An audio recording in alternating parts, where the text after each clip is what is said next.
રહેતા હોય એ વિસ્તાર ગમે એવો એક જમાનામાં ખરાબ ગણાતો હોય પછી સારો ગણાય, અને જે વિસ્તારમાં ઋષિ મુનિઓ રહેતા હોય એવો પવિત્ર વિસ્તાર હોય પણ ત્યાં મ્લેચ્છોએ સંપૂર્ણ કબજો કરી લીધો હોય તો એ આખો વિસ્તાર પછી ખરાબ કહેવાય. એટલે સ્વામિનારાયણ ભગવાન કહે છે કે દેશ, કાળ અને ક્રિયા એ જેવા પુરુષો રહેતા હોય એ પ્રમાણે થાય.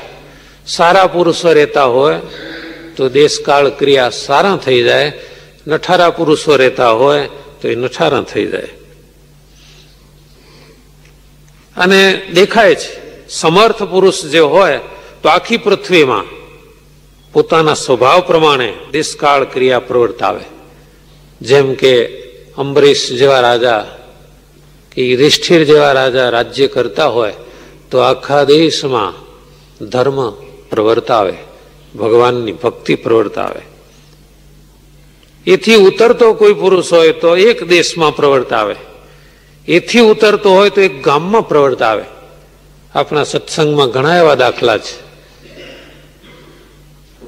અમારે ચુવાડમાં એક ગામ છે, બિલકુલ સત્સંગ નહીં, પણ એક સત્સંગીની દીકરી પરણીને એ ગામમાં ગઈ અને ધીમે ધીમે ધીમે ગામમાં સત્સંગ ફેલાવ્યો, સત્સંગ પ્રવર્તાવ્યો, ગામમાં મંદિર થયું, જય જયકાર થયો. આજે પણ તો આવા કેટલાય દાખલા છે. જેનામાં જેટલી શક્તિ એક ગામમાં પ્રવર્તાવે, એથી ઓછી શક્તિ વાળો હોય તો એક ફળિયામાં પ્રવર્તાવે. અત્યારે આપણા ગુજરાતના કેટલાય ગામડાના ફળિયામાં એવો નિયમ કાયદો છે, કોઈ લારી વાળો, કોઈ આ ગમે તેવા ખાણીપીણી વાળા, કોઈ વ્યસન તમાકુ મસાલા વાળાની કોઈ પણ લારી એના ફળિયામાં જઈ ન શકે. નિયમ જ કે આવું કોઈ વેચાણ અમારા ફળિયામાં ન થાય.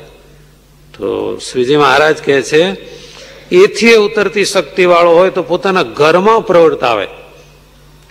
ઘરમાં પણ ઘણાને એટલી શક્તિ હોય મર્યાદિત કે ભાઈ આપણા ઘરમાં સવારે ઉઠીને બધાએ પ્રાર્થના બોલવાની, આપણા ઘરમાં સવારે ઉઠીને બધાએ ધ્યાન કરવાનું, કે આપણા ઘરની અંદર સવારે ઉઠીને બધાએ આ શાસ્ત્રનું વાંચન કરવાનું.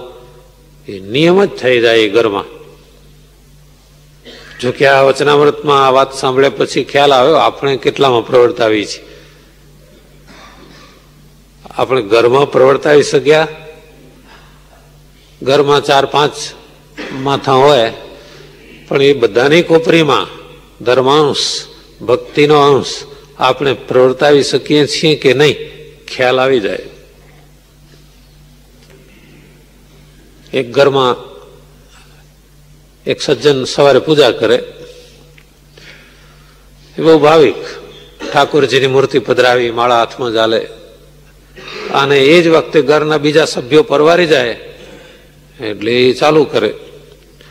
જે કોઈ સ્વિચ પાડે એટલે એમાં અત્યારે તો વિષયનું સામ્રાજ્ય એટલું બધું છે, ગમે ત્યારે ધારો ત્યારે બસ કોઈના કોઈ ક્યાંય ગાયનો વિષય, જગતના ગીતો વાગતા જ હોય એટલે એક બાજુ આ વાગવાનું ચાલુ થાય. એટલે આ સજ્જન કહે છે મારે પૂજા કરવાની છે અને તમે આ શા માટે ઘોંઘાટ કરો છો? એટલે પેલા જવાબ આપે તમારી પૂજા એટલી કાચી, અમે જે ગમે તે વગાડીએ તમારું મન ત્યાં કેમ આવે છે? તમે તમારી પૂજા કર્યા કરો ને, તમને કોઈ ના પાડે છે? અમે તમને કહેવા આવ્યા કે તમારી માળા બંધ કરો કે તમારી પૂજા બંધ કરો? તમે તમારું ચાલુ રાખો, અમે અમારું ચાલુ રાખીએ. સબ કી. હવે બોલો, હવે એનામાં એટલું પણ બળ નથી કે સારા સંસ્કાર પોતાના ઘરમાં પણ એક સરખા પ્રવર્તાવી શકતા નથી. એટલે શ્રીજી મહારાજ કહે છે આ રીતે શુભ કે અશુભ, દેશ, કાળ, ક્રિયા એના હેતુ શુભ કે અશુભ એ બે પ્રકારના પુરુષો જ છે. વિદેશમાં ક્યાંય ને ક્યાંય ગ્રામ્ય વિસ્તારમાં રહેતા આપણે ખબર ન હોય, કોઈ વાર સંતો પરદેશ જાય, ગાડી ચાલી જતી હોય, કોઈ હરિભક્તોનું ઘર શોધવા માટે ગાડી ઊભી રહે અને બાજુના મકાનમાંથી ઘંટડીના અવાજ સાથે જય સદગુરુ સ્વામી, જય સદગુરુ સ્વામી અવાજ સંભળાય. તરત જ હરિભક્તે એના ઘરનું બટન દાબ્યું કે કે અહીં આગળ કોઈ આ જગ્યા, તો કે અહીં આવો ને, અમે સત્સંગી છીએ. ત્યારે એટલો બધો આનંદ થાય. ક્યાં આ ગ્રામ્ય વિસ્તાર, ત્યાં એક કુટુંબના ઘરમાં ઠાકોરજીની આરતી પૂજા. એટલે એક માણસ જેવો હોય એવું પ્રવર્તાવી શકે, જેનામાં જેટલી શક્તિ.